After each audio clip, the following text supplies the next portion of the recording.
Namaste, Hamesha Khush Raho Bitiya. My name is JVN Manisha Singh. Today I am teaching you microbiology and food transportation in food storage and transport system. Now let's start with the topic. What is food microbiology? The microorganisms are of great significance to foods for the following reasons. First is microorganisms can cause spoilage of food.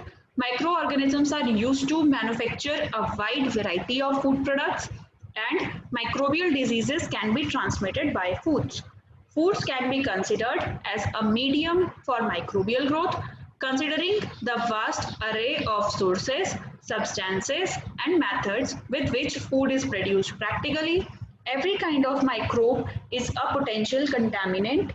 Given chance to grow, microbes will produce changes in appearance, flavor, odor, and other qualities of the food. The changes vary according to the type of food degraded but can be summarized by examining the fates of the major nutrients found in the food: proteins, carbohydrates, and fats. Protein containing foods, particularly meats, are putrefied by organisms, for example, Proteus, Pseudomonas, and Clostridium bacteria, that breaks down the long peptide chains of proteins into amino acids and foul smelling compounds such as amines, ammonia, and hydrogen sulfide. Carbohydrates are fermented into acids, alcohols, gases, especially carbon dioxide.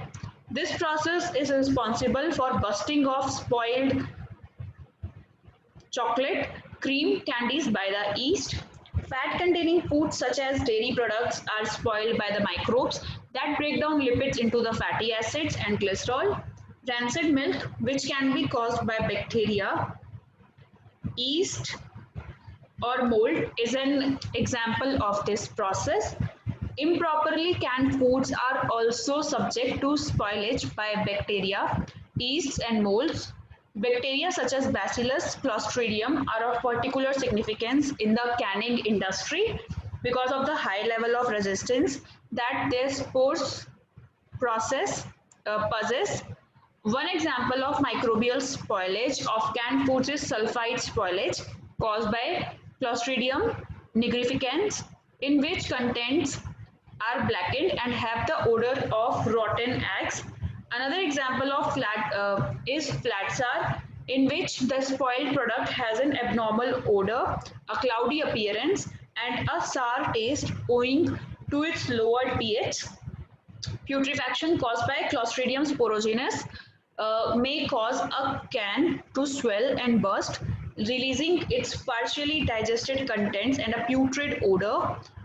Then transport, food transport and storage are intimately interrelated because transporting food over increasing distances requires preventing spoilage en route. Advances in transportation technologies have played a major role in feeding the growing and increasingly urbanized human population.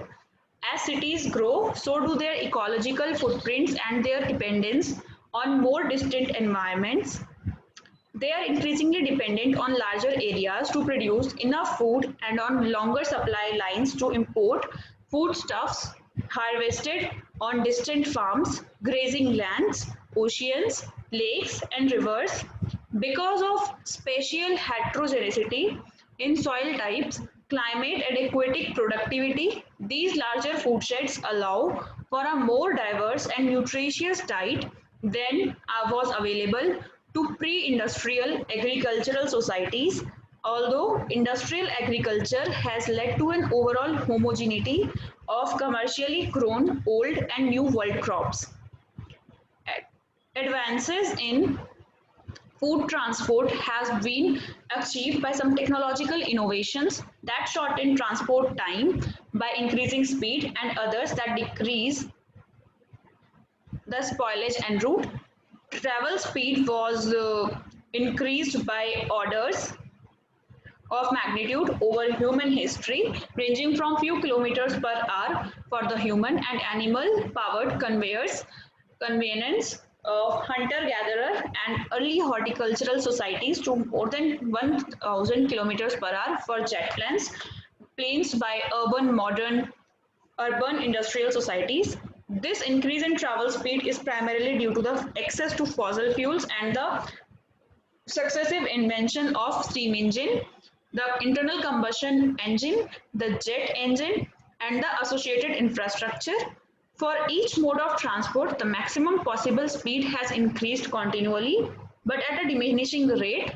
Moreover, the commercially practical speed increased rapidly and then plateaued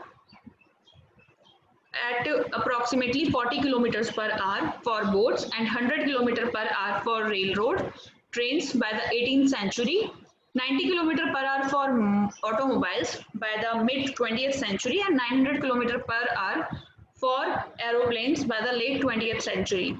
We suggest that this leveling of occurs at optimum economical speeds that reflect fundamental traits of due to the physical and engineering constraints for each medium and source of power, because energy use is a significant contributor to the economic cost of cargo transport, the economically optimal speed will be close to the speed that maximizes the energetic efficiency of cargo transport, the amount of energy required to transport a given mass of cargo across a given distance.